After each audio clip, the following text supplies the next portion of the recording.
violent crimes occur, they have to be violent because we're leaving DNA behind. You have to have left skin or blood or skin. You have to have left an indication and an imprint on someone's life that cannot be undone by any other mechanism. We're dealing with abhorrent people who have done abhorrent things. And we think that the state should have the power to use what the mechanisms are necessary to stop that from occurring. To ensure that they can't keep hurting people, they can't keep making the world a worse place by their freedom. What we would say is pretty simple, and I think pretty intuitive about what we should be allowed to do. We would have an anonymous list of all DNA profiles. The police are able to match their data against whoever is on that list. If they get a positive match, they may apply to a court for a subpoena to get the identity of the person who was implicated in this. This is the same system, Speaker, that applies currently to all other forms of medical information. Whenever you tell your doctor anything, police have the right to subpoena those records if it is necessary for a court trial. We think that that should also extend to DNA and should also extend to people's ability to upload information to third-party websites. I'm going to make 3 claims in this speech. 1, why people will engage with the system in both worlds. I have, my list goes up to I, that many reasons. The first thing to say here is that this is the status quo, Speaker. People are currently accessing this data, and people are continuing to use 23andMe in important ways. We know this is the information slide. 2, the privacy policies of these websites specifically included which say that they will cooperate with law enforcement requirements and cooperate with law enforcement in ways that mean that they will disclose that data if it is subpoenaed. I think it is still reasonable that people do not care about this for the reason that the privacy policies already gave them that right, people continue to engage with it. 3, I think it's important to note here that medical tests, the same test as applies to medical tests applies.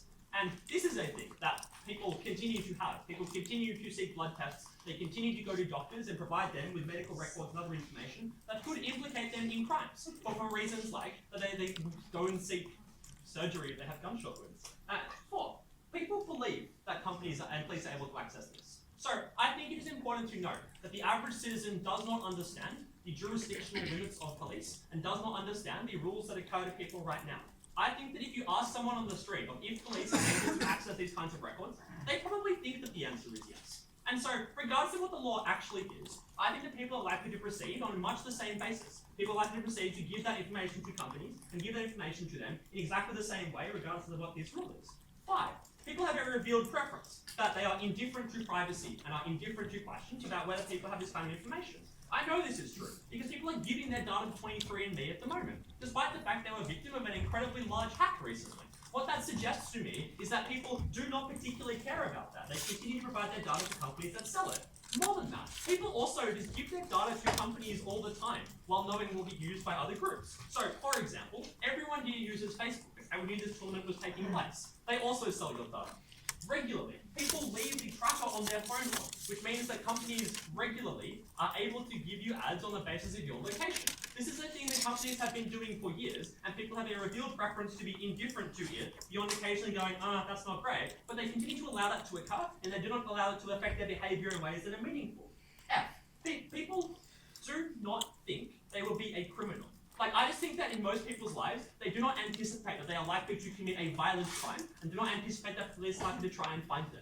This is probably true for 2 reasons. The first one is I think people are unlikely to view themselves as being a criminal in general. And the second is that even if you did think you're going to be a criminal, you don't think you'll be caught. I think people are likely to believe that they're smart enough to be able to get away with it in some way. They'll have a scheme, because that's what people have when they have committed crimes, right? So that they think they're able to get away with it. The reason they didn't, then they wouldn't commit the crime in the first place, because the cost of getting caught is quite high. G, these companies have very large marketing budgets. 23andMe is a company that is valued in the billions of dollars. I think it is incredibly likely that they are likely to continue to pressure consumers and tell them this data is incredibly valuable for them. This is things that people should engage in. This gives people incredibly strong incentives to try and engage with this kind of information. That means people are likely to continue to adhere to the incredibly powerful marketing pressures that companies are able to create, and are likely to continue to push people to engage in this kind of information. H, we already allow researchers to use this data.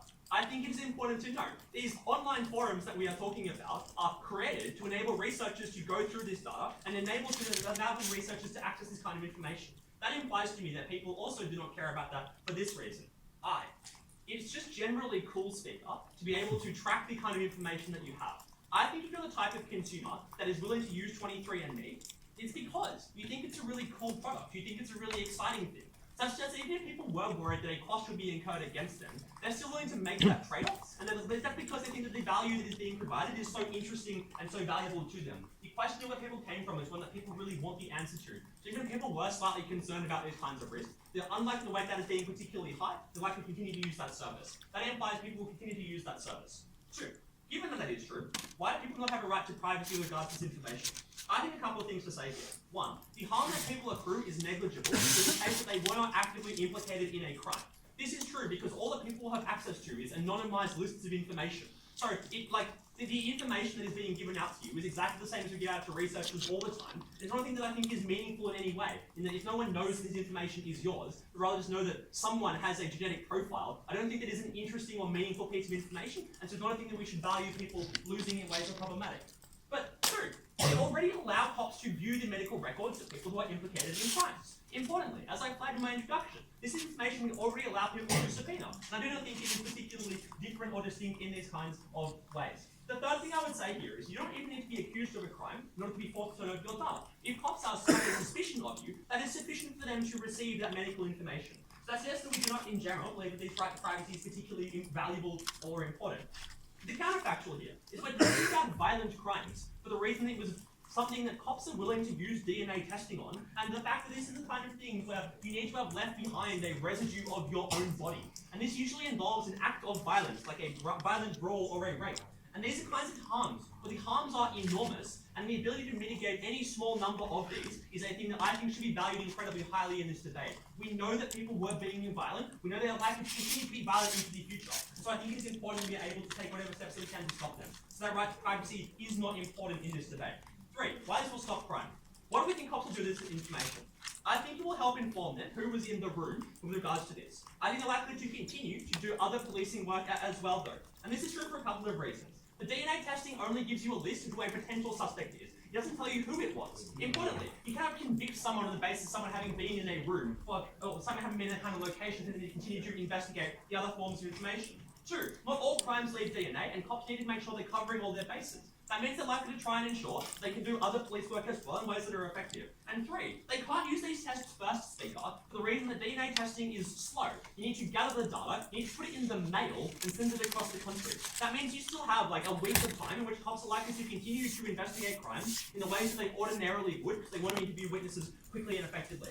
That means that their behaviour is likely to be similar. The distinction will be that they have like an extra witness or an extra person involved. This is really valuable though, because in many cases we cannot solve crimes. We do not know who is implicated in violent brawls, who king hit someone. This information is able to tell you that question because you can tell that they punched them. This also means that we need to redirect questions of racial bias, because cops all of a sudden now have to engage with the question of who was actually implicated. They can't rely on lazy assumptions when they have information that guides them towards someone else. I think we're able to stop crime, speaker, and we absolutely should. Is that if you plan on committing a premeditated violent crime, it's pretty unlikely you're a big enough fucking idiot to upload your DNA onto this website. This debate is not about criminals' DNA being accessed by police. This debate is about innocent people, often with familial connections to the criminals themselves, having their privacy egregiously breached. It looks like 20 suspects being brought in post the Golden Gate shooting who's had similar DNA matches to the actual person who committed the crime, and them being subjected to hours of questioning and detainment. The harm is accruing to people who are entirely innocent, and their only fault in this debate is a tangential genetic link to someone who's maybe not even blood, maybe just like a fucking hair was found at the scene. Like the spurious link between being being culpable in this crime and justifying the police breaching your liberty in this debate is just not made out at any point of time in the 7.5 minutes of that speech which Jacob allocates to principal material. And at the end of that, I am not convinced that this is a justifiable infringement on innocent people's liberty.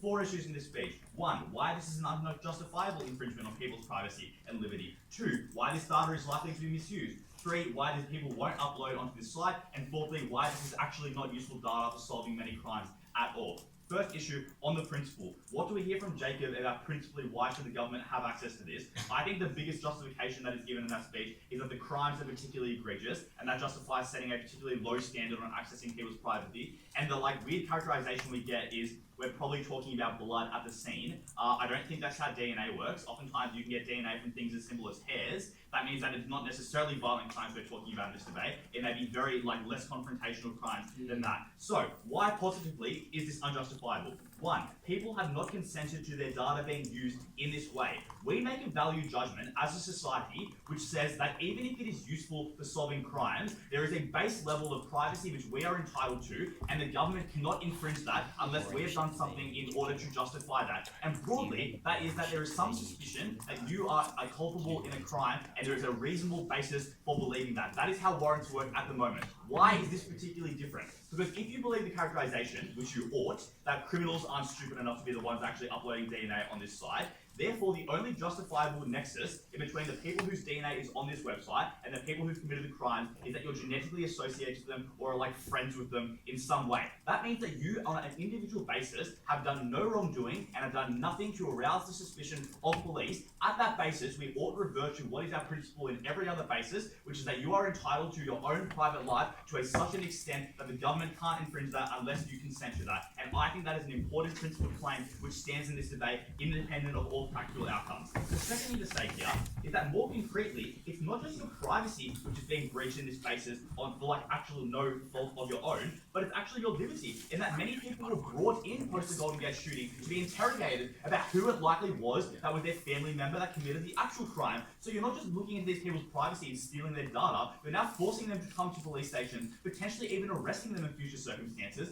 and that's particularly horrific because that means the government is literally taking away your freedom, and your only crime is the lottery of birth that you happen to be related to someone who's a criminal. That is horrific in this debate and immoral, and we should not stand behind that. Second issue then, why this data is going to be misused. The first thing to say here, as I kind of flag in the principle, is that this is likely to just be used to arrest a whole bunch of innocent people. Why is that true? Because obviously the offender's not going to sign up themselves unless they're absolute morons, in which case it'll probably be easy to find them in some other way. But secondly, DNA profiles found on crime scenes is often damaged or incomplete in a way which means finding complete matches is often difficult. So oftentimes you have partial blood spattering, which means you're able to get approximate matches but not complete matches, which means it's likely to be over-inclusive of the number of suspects it gives you. But thirdly, when you're getting onto this, it suggests that you're pretty desperate and don't have a lot of other evidence, which means you are likely to be a bit more speculative and being over-inclusive and bringing in suspects.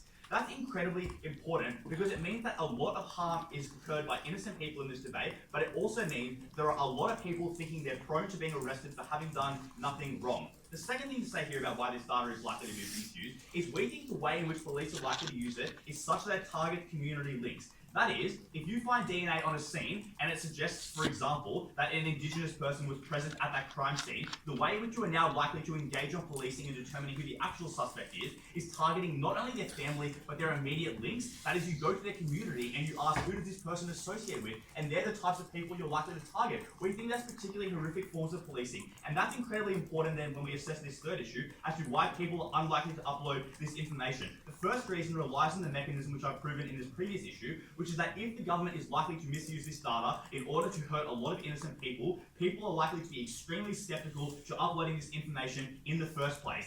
Jacob's response to that is to say, this is the status quo and people are still uploading it. Well, be comparative, Jacob. This is not the status quo, one, for these websites. So when this model is enacted to these websites, our structural reasons suggest you are likely to see a huge downgrade in the amount of people using these websites. But secondly, even the open source things we're talking about, our reasoning would suggest a whole lot more people will be using them if you weren't worried about the government using that information in particularly egregious ways. So we say, particularly because a lot of people who use these websites actually are African Americans who want to know their cultural links into which part of Africa they're from. Those people are also in the same group that are most likely to be distrustful of police. So they're then more likely to withdraw their data from that website at the point in time that it seems to be being misused. But the next thing to say here is that even in the status quo, if police are doing this and people are still uploading their data, we think there is a time lag effect where particularly visual instances of police misusing this data is likely to then have the effect of people withdrawing their data. So the Golden Gate incident was only this year. We think that means that we are likely therefore on the precipice of people withdrawing from the site if it continues to be done in this awful way.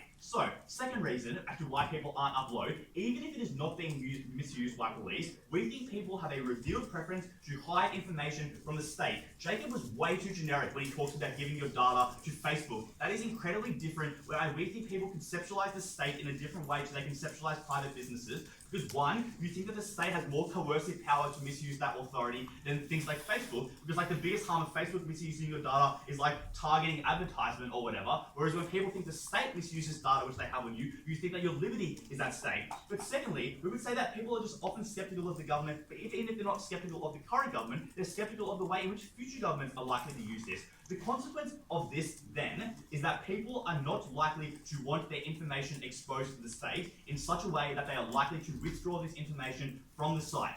Why is that incredibly harmful in this debate? Because one, a lot of people use this to track their history, and that means that's not just like a consequence of this argument. That is, a lot of African American people for whom the government has erased their cultural links for the part of Africa which they derive from, and now being encouraged by the government to be more skeptical about seeking out the history that that same government erased. That is incredibly morally harmful in this debate, and we ought not stand behind that. But secondly, a lot of people use this to get like genetic makeups of themselves in terms of the types of diseases they're prone to, and that's an incredibly useful tool, especially when you weigh this now with my final issue as to why this is not useful. The first thing to say here is that the class of people who commit crimes, as like unwoke as it is just like disproportionately poorer individuals. The class of people who use this website are disproportionately rich, bougie individuals who want to know about their genetic history and their genetic makeup. That means the amount of crimes they solve on their site is incredibly minimal, because the classes of people who use this website and commit crimes are quite distinct in such a way that it is unlikely to be very useful. Madam Speaker, this model was principally wrong, but it was also unuseful and created a whole bunch of harm which we weren't willing to stand behind. We oppose.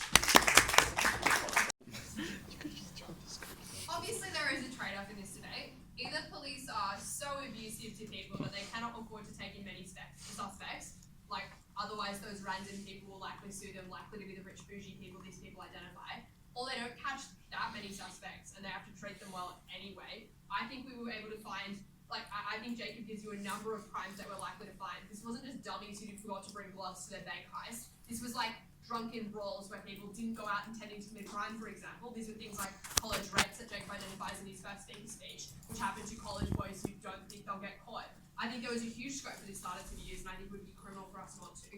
Let's look quickly at the issue of privacy. They tell us that it's unfair to family and unfair to people who have a similar genetic makeup. 3 responses. Firstly, I think these people are pretty easy to rule out, just for the sheer fact of, obviously the crime will occur in a certain location. If you live interstate, you'll get ruled out. Or if you live in another country, you'll get ruled out. And I think it is pretty clear after talking to someone that a lot of these people will have watertight alibis. They cannot be at that particular place at a particular time. They're likely to get ruled out. They are likely to be in crimes where there is other evidence that will rule these people out as well. Like, for example, we might know that the perpetrator is a male because we have images on CCTV footage. I don't know. That'll rule out a woman on that list. I think these people are unlikely to get abused to a large extent. And I just don't think police are the bad actors in that way that they're going to say. Secondly, I think that these people also consent as well, because police can actually take all of our data if they think it is relevant to a case. They can ask you to give your fingerprints, they can detain you and to ask you questions, and we think this is a pretty similar extension of that. They have reason to believe that you could be that suspect based on reasonable evidence that we would use in a court of law. This is just another a reasonable way of doing that. But lastly, I don't see the principal distinction between someone, for example, looking at CCTV footage, knowing the crime occurred between 3 p.m. and 5 p.m. and bring in everybody who was on that CCTV footage that walked past that park between 3 and 5 p.m. Yes, there will be randoms. Yes, there will be people who have no obligation. I don't think at present these people get abused or interrogated in horrible ways. They often get ruled out very quickly because they have watertight alibis and because people have lives and all the rest of it. And life moves on, people solve the crimes. I just didn't think this was the big invasion of privacy that they wanted to say. But secondly, they said that this is a particularly low level of evidence because it's likely to just be like a single hair follicle. I think rooms have lots of hair in it. So I think you probably need a substantial body of evidence. I also think hair follicles are notoriously unreliable. That's why we don't actually use them in a court of law anymore. I don't think they make up a substantial portion of evidentiary evidence. So it's likely to be something substantial, like blood, which is the or semen, which is the analysis we give you at first, which I think receives no response. That means there's probably a substantial link to these people. This is probably a narrow pool of suspects that is likely to be highly valuable to police. Thirdly, they tell you you don't consent. I think obviously the outcome of this argument is a consent argument. Is it okay to validate people's privacy? Also, we point to one of Jacob's, how many numbers are in to the letter I reasons. These people do actually consent. They sign the privacy policy that says we will cooperate with corporate law in the same way that when I talk to my psychologist, or talk to my doctor, or talk to my surgeon, or talk to whoever medical professional that I would like to speak to, that I know that they can subpoena that information if I was involved in a crime and they need an insight on me. I also would say people consent to having their data used by researchers all the time. Like, researchers currently access 23andMe to come with various studies. This is a very similar thing for social benefit, very, very similar. Fourthly, they're likely, so at the end of that, I think it is likely this is not an invasion of privacy in the way they want to say, that people are very cognizant of this and very able to understand it. As such, I didn't think there was a big harm there. The second question then becomes, does this stop people using it? Because maybe there is a harm to efficacy, for example. Not a lot of people put their DNA up there. I think people are very likely to use this for so many reasons. Firstly, these companies have a huge marketing budget, which means that they're likely to spin this in a way that is likely to be useful, and people are going to be pretty okay with it. Secondly, people have a revealed preference, which is a really fun term I've learnt today, because I debated this team 3 times.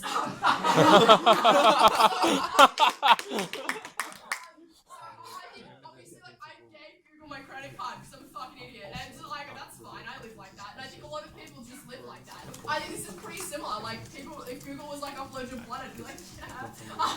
I think a lot of people are very comfortable with people selling their data, marketing in ways they're uncomfortable with, literally tracking their location in various ways and interrogating them in other ways. So I think, and let's note, police can access your Facebook, police can access the places you have gone. That is the same, for example, as saying you could have been in that room. They can access your location tracker to say that you could have been in that room for other reasons. I think that is just a logical extension of that. But fourthly, I think just this is a very neat concept. And so I think people are going to like it based on that. And I think that holds weight in and of itself, just for the reason that I don't think people think they will become criminals, because the type of characterization we give you at first is that these are often fairly spontaneous crimes. They weren't necessarily premeditated. These were college rapes. These were drunken brawls that happen spontaneously, where people leave a substantial amount of evidentiary genetic material behind, and we needed the data to fix that. So people were going to be the bougie college person who, like, I think Amelia did, and she's like 23% Swedish or whatever. Like, people do it all the time. Like, I think these people don't see themselves as being criminals in the future, and are likely to upload it for that reason. The second claim they have is that there will be black people using this to find their heritage, and they will be dissuaded from doing that. I think obviously these people are in the minority of circumstances, for the sheer fact that obviously this test won't give you a precise answer. It'll just say, like, somewhere in X, and that is not particularly useful to you. But also, I think if you're likely to suffer from the same thing of you don't think you're going to be committing a crime, and if you think you're going to be committing a crime, you're obviously not going to be already using this, because that would be really dumb. Like, I just think that people aren't that stupid. The last thing to say, why do we think this is going to be useful in catching crime? They say this is going to make crime more racist because people are going to be reliant on it. If it is unreliable, as they would say, very unclear why police would be like, no more policing methods. We are not bringing in any more suspects. We are throwing a dartboard at the 400 suspects. Like, obviously that analysis is contradictory, and they can't have it both ways, which suggests to me that it is probably not particularly racist, that the genetic material is probably substantial enough to form a pretty clear link to a group of people, which would mean that it could be pretty useful in catching crimes. I think, firstly, you obviously catch idiots. That's a win for us. Secondly, you also catch people that had the spontaneous types of crimes that we talked about before, and that was particularly useful. But thirdly, this could be used for police to for other useful things. Even if it didn't catch the criminal, it might catch somebody who might have seen something. Like, there might be a reason, if even at their worst it is a single hair follicle, and say I murdered Udai in this lecture hall, like, the fact that Kendall was also here would be useful to, like, for Kendall to give evidence to that police officer.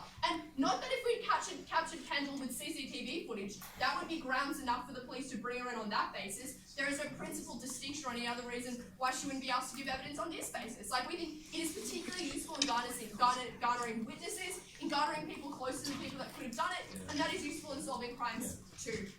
So we thought you were likely to catch crimes as well in that way. I also think that it is likely to bolster the evidence that police already have. They can use this evidence to make other inferences, for example, that it can lead people to useful leads. So you might know for a fact that someone was male, and now you can garner something as to their like specific, I don't know, what does genetics tell you? Like head type? hair colour, eye colour, things like that. You could tell that to a guy who draws the police sketch, put up a poster, catch a criminal. Think about it. I think you're likely to, I don't know anything about genetics. This is the second genetic debate I've done against this guy. So I think you're likely to catch crimes in this way. This wasn't the invasion of privacy they wanted to say. It's the same thing we do every day with every other piece of social media. Proud to propose. Two things to note in this debate so far. First of all, they basically said, this is the same to any other evidence. If you see someone in CCTV and then you go and investigate them. We told you that this was inherently different because you didn't see them on CCTV. What it meant was you had a partial match of DNA, you put it into a system, and it told you 20 people are somewhat linked. Go ahead, you were able to interview them all. I think that suggested it was a very different burden. It was a much wider one, and it meant you could be investigated on a much lower standard than is acceptable in any other case, and wasn't even similar to any of the examples they could give you in this debate. But second of all, I think most of their case is we wouldn't lock people out because they just would access the system anyway if they didn't do a crime. The point is, people aren't acting in this rationally beautiful way, and I think it's extremely valid of them not to do it in that way. That's to say, if you're African American and your government has done awful things to you, and you think they're likely to use this in a racial way, which I think likely is what would be discussion in this community, it means you actually feel locked out of using this. And I know she's rebutting this by saying, well, they're small, so it doesn't matter. I think minorities are important, and at the point at which an African American can't put in the system and work out what part of America they were from, which they didn't know because Americans took them away from where they were from, then I think there's an awful and reprehensible harm in this debate. So, what am I going to do in this debate? First of all, I'm going to look at, is this, because you've ticked a box on a form, does that mean you've consented to someone having the right to access your information and interrogate you? No. But two, I also think, is this information actually going to be effective in prosecuting crime? Note that this is why they said they could override the principal point, but they only spent about 1 or 2 minutes per speaker on it. So I don't think they've really fleshed it out. So, first of all, on to whether you have this right. The first thing to say is they were you've signed this privacy policy that says that it would happen, therefore it's valid. First of all, let's note that actually a lot of these platforms have not said at current status quo that police will be able to access this information. In fact, some of these platforms came forward out of the light of the Golden State Killer and were we would not give over information even if subpoenaed to police. So note that a lot of them have not had this stance. So that is not the metric on which they're operating. But two, a lot of them didn't say it in these huge terms. They said it was just a third party might access it, which I think often people didn't quite interpret correctly. But third of all, in contracts, just because you signed something does not mean you understood it. And I think now that there's media discourse saying it's a thing, people have realized and people are taking the information off or would not sign up to it. So I don't think they can operate on a blissful status quo, which people will continue to do this. Because no, we're all talking about access to private platforms, not the open ones, which the info slide was about. So at that point, I think the issue is people would likely turn off this. Consenting on the privacy policy if people didn't know. One, I don't think is a reason to do it. But two, pretty morally reprehensible to be we gotcha on the privacy platform, that thing that you signed. Doesn't mean we should do it. Next thing they said was, you give DNA to doctors, etc. all the time, so that's fine, and things such as Facebook. First thing to say is that doctors just can't share this information the same way. I know they were you can get information off doctors all the time. Note that that's when they have to know a particular suspect, not just a partial DNA match we can pull everyone's medical files. Two, doesn't mean they have access to everything, which now they have the genetic makeup, and they've already talked about all the extra things you can get, such as knowing exactly what they look like, exactly what genetic diseases they have. So it's infinitely more information than you ever get, but even now, the burden of proof is far higher, right, than they ever proved. But the other thing is, I reckon people wouldn't continue to give it in the same way they give it to doctors or even Facebook, because they're completely different. One, doctors are essential services you need, but two, Facebook is something that's so intrinsically linked in your life that often you do forgo it. I think knowing, some people sign up, they want to know, what's the best, healthy lifestyle and what foods I should eat and what's the best citizenship regime. This does not meet the threshold for them to be willing to give up this information. Third thing they said was well, we told you that it actually just links families or ancestry connections, which are partial links. And their reason as why this wouldn't be that bad, an invasion of your privacy, is one, it's geographical. They know they could just rule some people out, which belies the reality that often people who actually have ethnic links, etc., do live in similar areas, so they're likely to get pulled up anyway. But two, enough of them are probably going to be in a reasonable area to still interview them. And I just don't think they process how messed up this situation was when you pull people in for interviews, because it's not just you'd have an alibi, they'd let you go. They'd be like, there is a genetic link, it's likely you're linked to this person, tell me who your ancestors are, and you do get, like, tell me who your second cousins, etc. are, and I think you do get interrogated that way. I think it is fucked up and awful in a way that we would never let. Because even if their burden was like, but it's violent crimes, guys, so it's different, we can invade people's privacy. Like, just because a rape happened doesn't mean we're saying, like, you know, we're going to invade every single person's house and go into their houses, take all of their genetic DNA, etc. Which I think is a point of this side, right? Because they were never actually willing to go through their principle in the absolute sense. They were just like, it's violent, you've consented by ticking a box, therefore it's fine. I don't think they ever put this principle of duty, which is what we told you importantly, is that you do not currently do this as suspects, which is why all their analogies fall down. The point is your burden is much higher. Because on their side, the subpoena is like, there's a partial DNA match, I'll put it through a system and I'll get probably 20 hits, which is like actually what has happened in the recent cases. I'm not making this up. But the point there is then, you can interview all these people. On the status quo, you have to have a particular suspect to get a subpoena to access their medical records or to access their house, etc. You have to have identified one person. I think this just gives way too much power to police in this system. Which is important to state, because if you accept one, there's a fucked up ability to access people's data. But second of all, if we accept what they said, which is, you know, these ads will continue to say it's incredibly important to them, then I think it is messed that people feel they can't access this, that it may be used against them. So they'll have to go through these systems, because it means they won't access things such as African Americans being able to find out their history, which is actually what a lot of people use these platforms for. It means you can't work out genetic diseases, where medical tests are often way more expensive than these sorts of ones, which means you lock people out of all of these things. And I think it's true, people will feel like they can't do it. Even one of the reasons is that often the current debate about this is their fear that if we allow police to do this, then other people may be able to access in the future, and it sets about precedents. The main fear being that insurance companies will soon be able to subpoena police for similar access for civil cases against people against people in certain instances, which is why people do fear this data will continue to be used. To that extent, you lock people out from using where it's actively meaningful for their life, but also it's a huge invasion of someone's life because they may hypothetically be linked by ancestral links. So to that extent, I don't think they've proved that. But let's move on to the second issue in this debate, which is, will it actually be effective? Because no, this is basically what their principle was contingent on, and that, like, you know, we do it where it's actually practically beneficial. First thing to say this is that I think they just didn't understand how this worked. It does not point out a specific person. Often it's people who are relatives, which is to say, it just isn't as effective as they wanted to suggest. Like, even recent cases, it's showing that often people just got on wild goose chases of interviewing people and then realizing they could not link it or could not find it. That's to say that often it just didn't result in the huge benefits they wanted to say.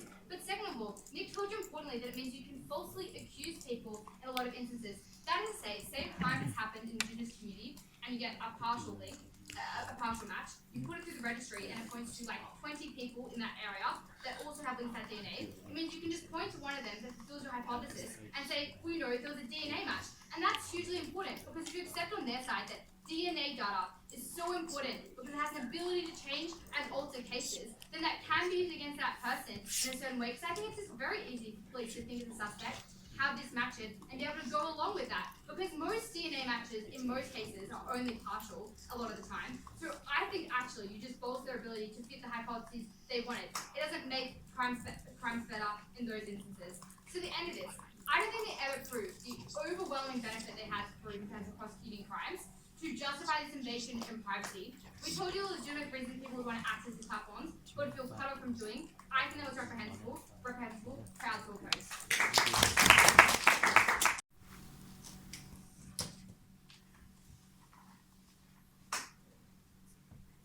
The big rhetorical push in Nick's speech is like the most famous time this was used, we had to bring in 20 suspects. But we captured someone who had killed 30 people, right? Like, isn't that trade-off worth it? In very important cases, in which it's vital that you catch someone, police are willing to devote a huge amount of resources to catching people. And they do this anyway. They bring in a huge number of witnesses, they interrogate a huge number of people. I've actually got a list of things that they do that are just worse. Like, for instance, they ask a bunch of eyewitnesses what the person looks like, then they get a police sketch to sketch a composite, then they release that into the community and ask, have you seen anyone like this? Then they establish a hotline, and they make people call the hotline to tell them if they've seen anyone that looks like that, which does literally everything that the opposition says, because it means that everyone in the United States who looks a bit like the criminal gets flung up on the hotline, right? The reality is that sometimes what this policy will do is make it easier and quicker, displacing other problematic police methods, as we tell you in Jacob's speech. Sometimes it will give you the missing link. because policing is complex and sometimes you need a couple of additional witnesses. But in almost all circumstances, it will at least be a partial and constructive part of the evidence.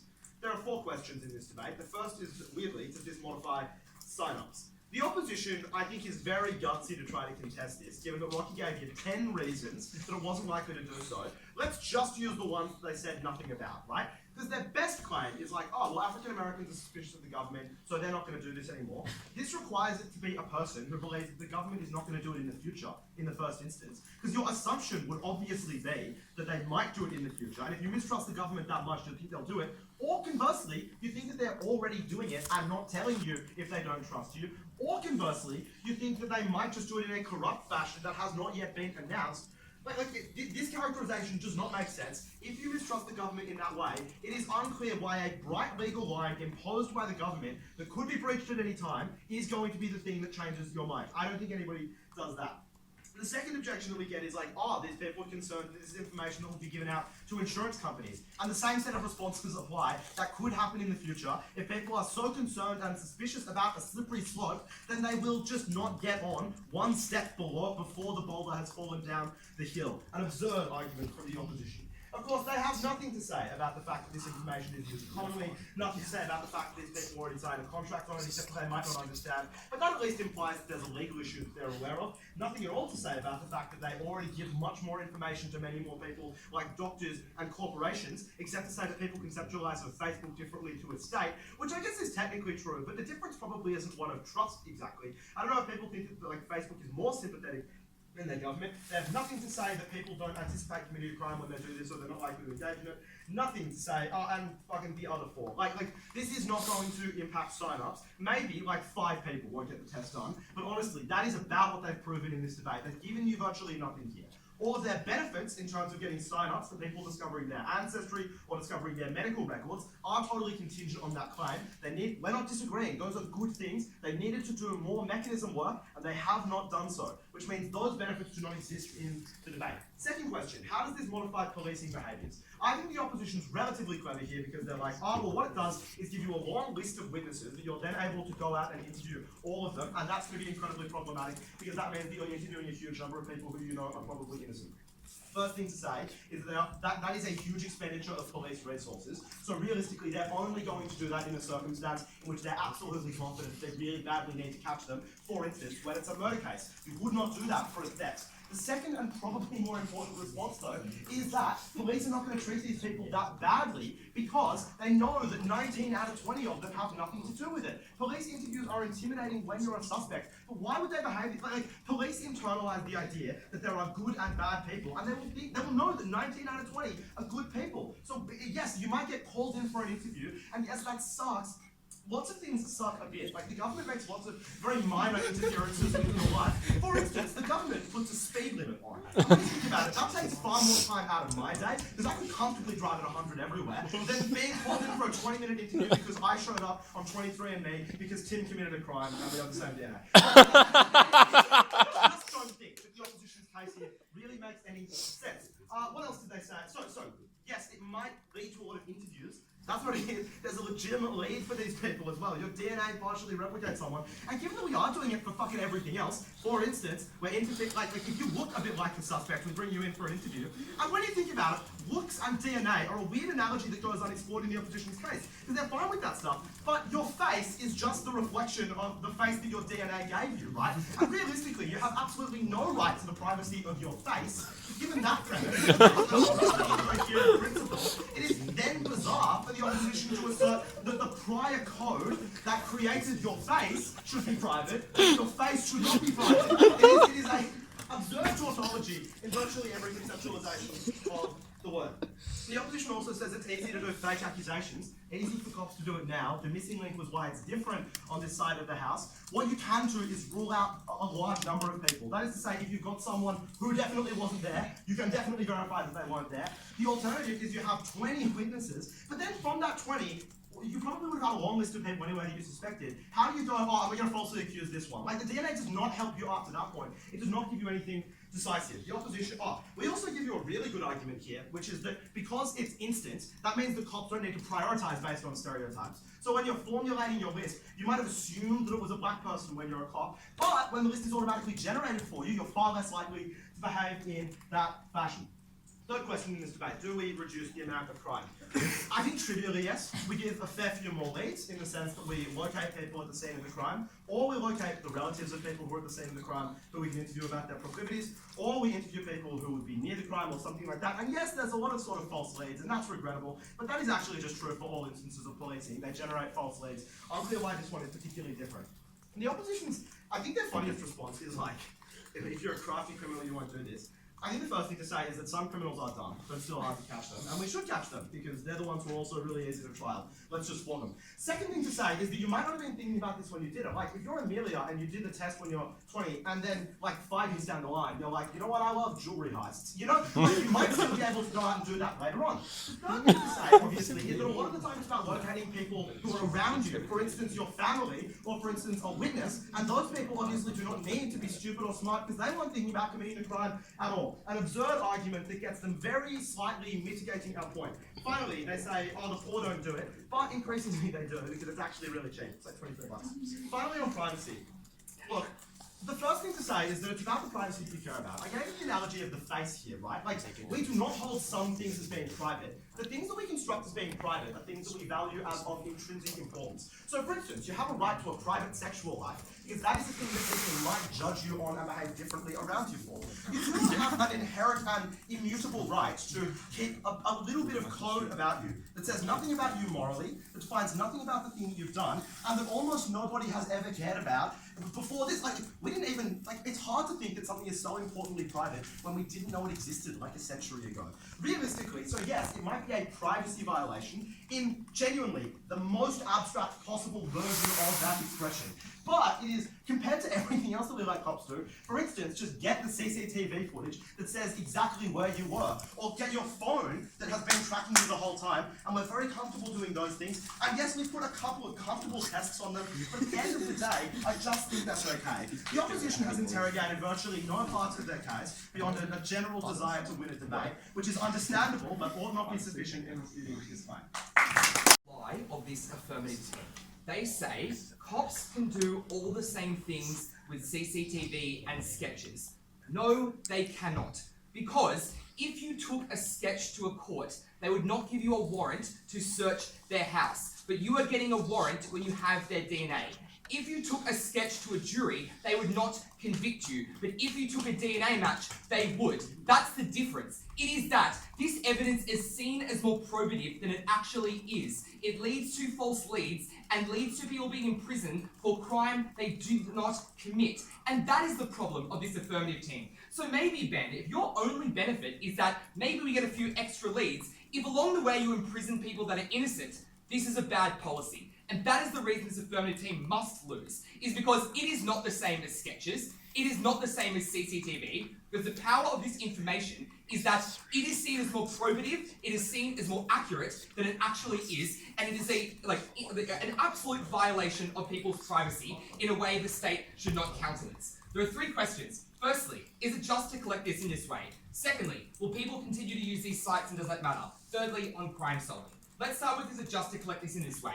There are 2 claims. The first claim is this is the same as all other evidence, and the second is, like, even though Jacob said he was like fucking 10 reasons, they were all the same. They were all just like, you had to reveal preference to consent, did you actually consent, you consented to Facebook, like they're all the same reasons. So let's start. Is this the same as other evidence like CCTV? And note, this data is the state collecting all of your DNA.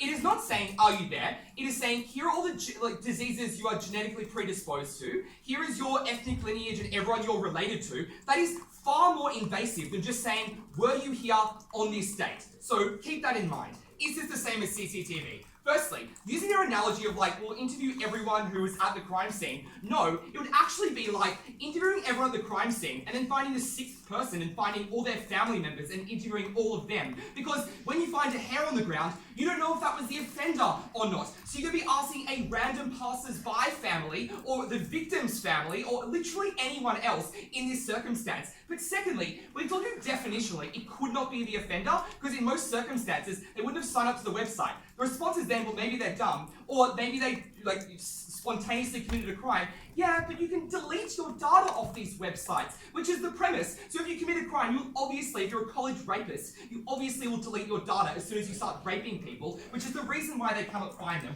Thirdly, this type of investigation is far more intrusive than the ones you do with CCTV. For the reason that with CCTV, you're asking them, what did you see? In this circumstance, you think they're the suspect, you think you're more suspicious of them, so you don't know how they're related to the crime in that instance, because you're trying to figure out, how are you related to these people? Have you done anything in the community that is problematic? And you spend far more time investigating these suspects compared to the ones on your sides. So those are the reasons why it's different. It is far more wide-ranging than these guys wanted to say.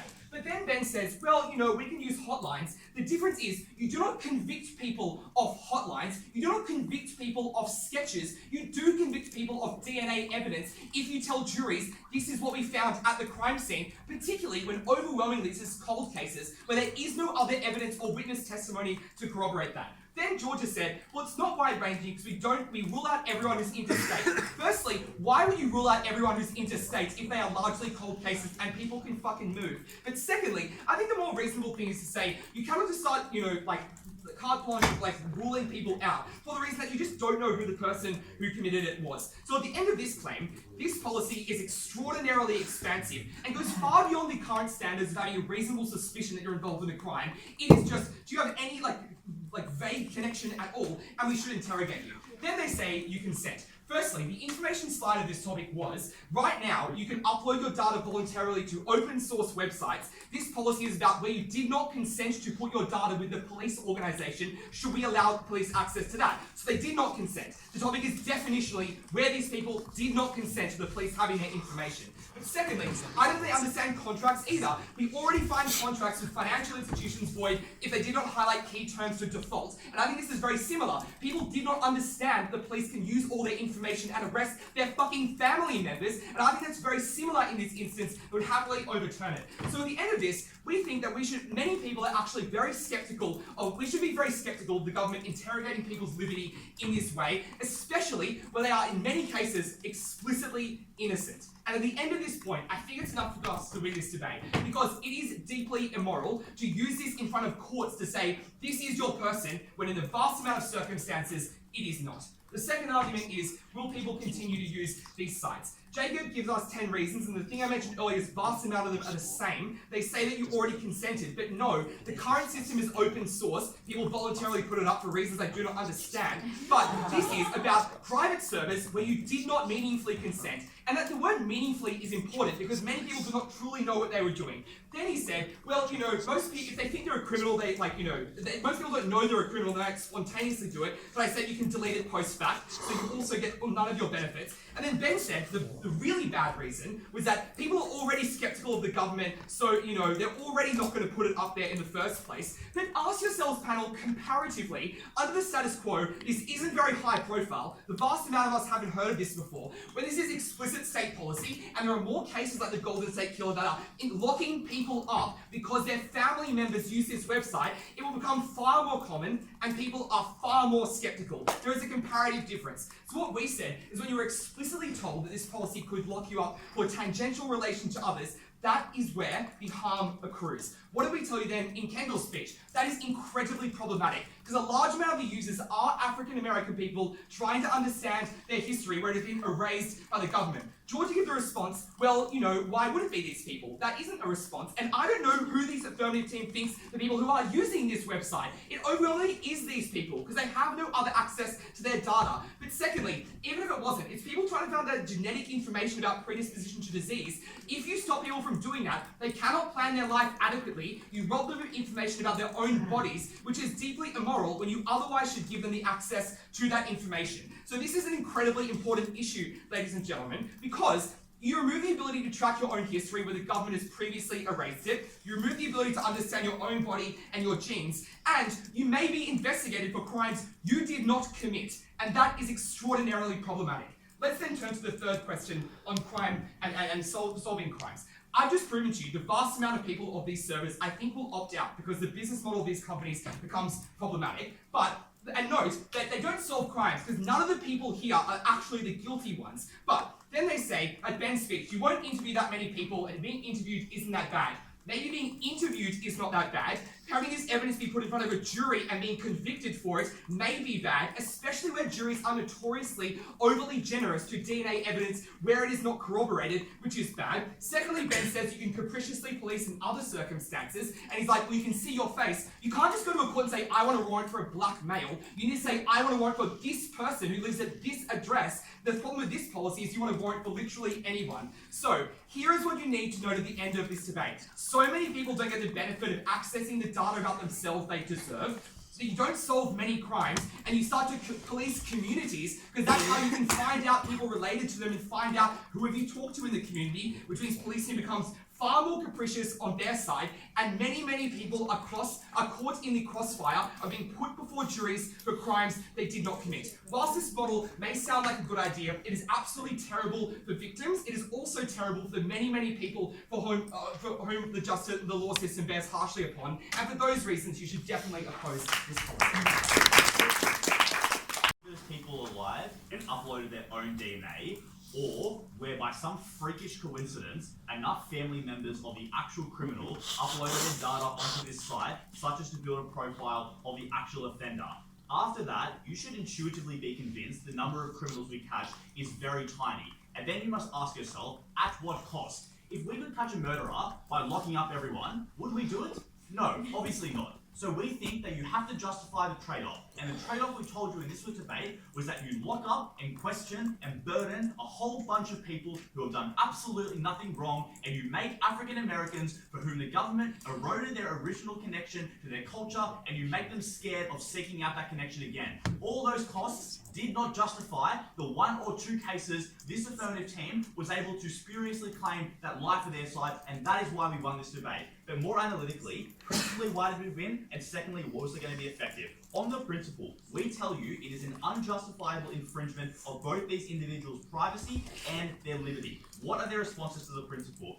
Jacob tells us, well, people have a revealed preference that they don't care about their information being used in this way. Clearly, he listened to this argument when I said it this morning, but didn't really understand it, because revealed preferences don't constitute consent. Revealed preferences give you information about what you might want, but the standard for which we would take away your privacy should be actual consent, which is what Facebook does at the moment. Individuals, by virtue of the topic, have not consented, therefore, invading their liberty and arresting them and questioning them is not justified. Second response we get, an emotional appeal to the severity of these crimes.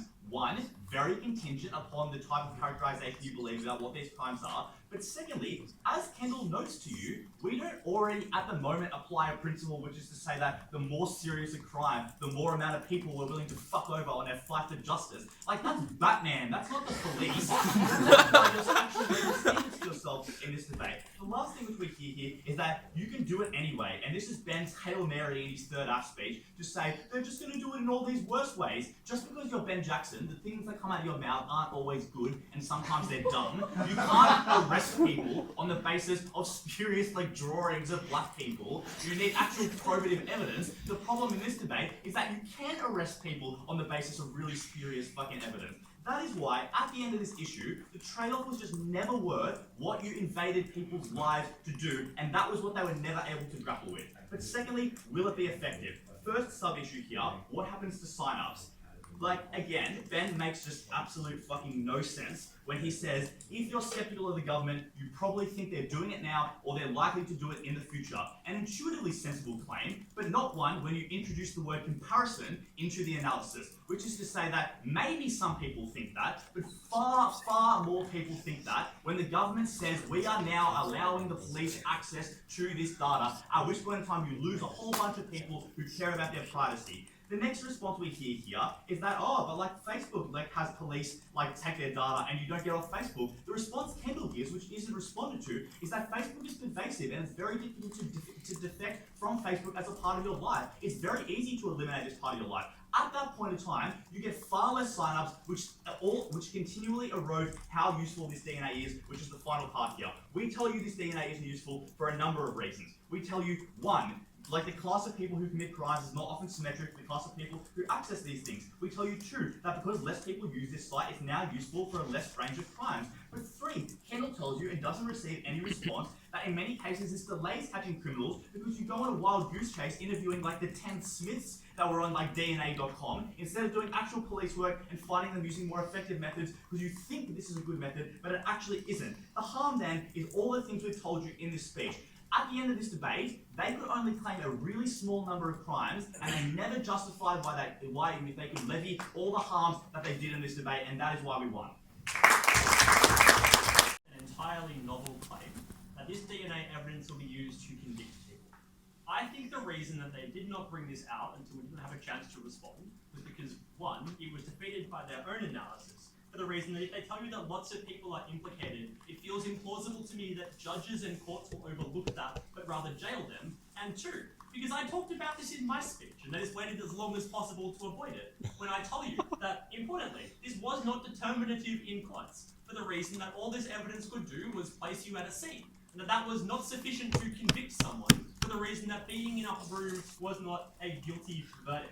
Yeah. So, I just think that claim was, illegitimate for the reasons it breaks debating rules of no use as standard. Illegitimate because it was dumb, and annoys me because I have already talked about this and tried to preempt it. And that leaves us in a debate where I think it is important to consider the scales of crimes that were involved and consider what that trade-off should be. We told you, we probably were talking about quite serious crimes for the reasons that they told you. You need to interview a large number of people, you need to expend significant police resources in interviewing someone. The kinds of crimes that we thought that we were talking about were questions of bar fights and rape. They tell you, we will not catch many of these people. We only catch the stupidest people alive.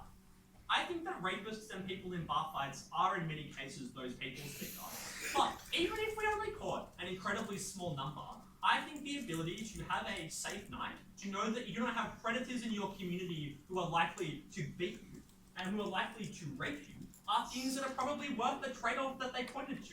Are probably worth the trade-off of having to occasionally be called into a police station slightly more, to be asked slightly more questions.